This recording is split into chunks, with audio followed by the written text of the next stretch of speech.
Taxation, heavy taxation होने वाली है इस मुल्क के अंदर और एडमिनिस्ट्रेटिव प्राइसेस भी बढ़ेंगी। देखिए, बुनियादी तौर पर ये जो बजट है ये प्री रिक्विजिट है आईएमएफ के प्रोग्राम के लिए, क्योंकि आईएमएफ ने अपनी जो विश लिस्ट दी है उसके अंदर ये है कि हमने ये बजट पेश करना है।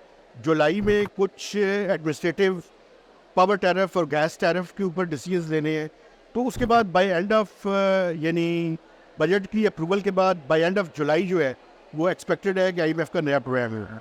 अब अच्छी खबर ये है कि कुछ स्टार्टअप्स के लिए कुछ इंसेंटिव्स जो है वो हुकूमत टैक्स एग्जेम्पशंस की बात मसलन आईटी के हवाले से वो कर रही है, और इसी तरह से एसएमई सेक्टर के हवाले से एक पैकेज हुकूमत उस पर काम कर रही है। जो बुरी चीज़ है वो ये है कि जीएसटी में इस टाइम आपको पता है कि मुख्तलिफ रेट्स है, under 5th schedule, 6th schedule, कुछ चीज़ों पे 5% है, कुछ चीज़ों पे 10% है, कुछ चीज़ों पे 18% है। तो आईएमएफ की प्रिस्क्रिप्शन ये है कि आप इसको यूनिफाइड 18% पे लेके जाएं, सिवाय खाने पीने की उन चीज़ों के या मेडिसिन के जो लाइफ सेविंग ड्रग्स हैं, तो चंद चीज़ों को छोड़ के तमाम चीज़ों के ऊपर जीएसटी जो है वो 18% की तजवीज़ है आईएमएफ की। और पर्सनल इनकम टैक्स में भी वो कह रहे हैं कि आप इसका जो स्लैब्स है उनको कम करें। फाइनेंस मिनिस्टर ने तो इसकी मुखालफत की है, खासकर सैलरीड के ऊपर। अब देखना ये है कि वो सैलरीड और पेंशन्स को किस तरह से बचाते हैं, लेकिन टैक्सेशन, हैवी टैक्सेशन होने वाली है इस मुल्क के अंदर और एडमिनिस्ट्रेटिव प्राइसेस भी बढ़ेंगी, तो जो कॉस्ट ऑफ डूइंग बिजनेस है इसमें थोड़ा सा इजाफा होगा। लेकिन अगर आप ओवरऑल इन्फ्लेशन को अभी देखें तो इन्फ्लेशन जो है वो कुछ लोअर ट्रेजेक्ट्री की तरफ है।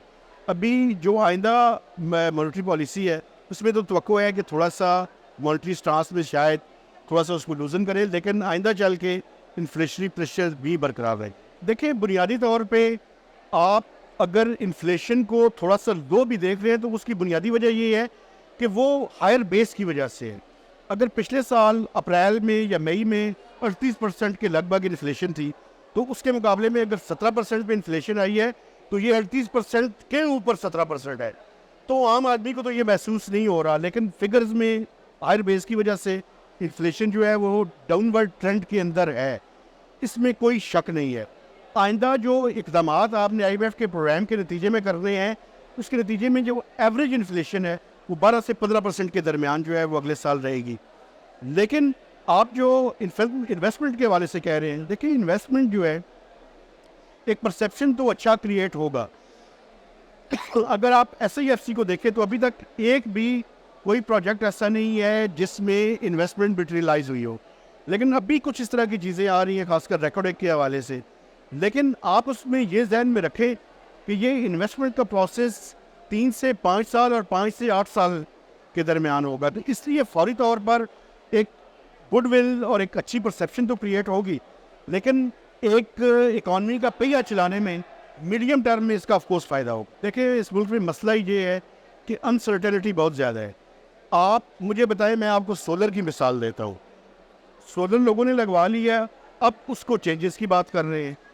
अब मुझे बताओ, अच्छा प्रॉब्लम क्या है? आपने कैपेसिटी रीपेमेंट्स, आपने पहले आईपीपीज लगा ली, कैपेसिटी रीपेमेंट्स के बारे में अब हम जो है वो डिस्कस कर रहे हैं। तो सर्टेनिटी लाने के लिए बड़ा ज़रूरी है कि ये मीडियम टर्म बजट जो है वो हो, ताकि एक सर्टेनिटी क्रिएट हो, और सर्टेनिटी होगी तो उसके नतीजे में इन्वेस्टमेंट भी होगी, और जो इकोनॉमिक एक्टिविटीज़ हैं उन्हें भी आप साल के बाद उसमें कोई हल्की फुल्की टिंकरिंग की ज़रूरत है तो वो कर लें।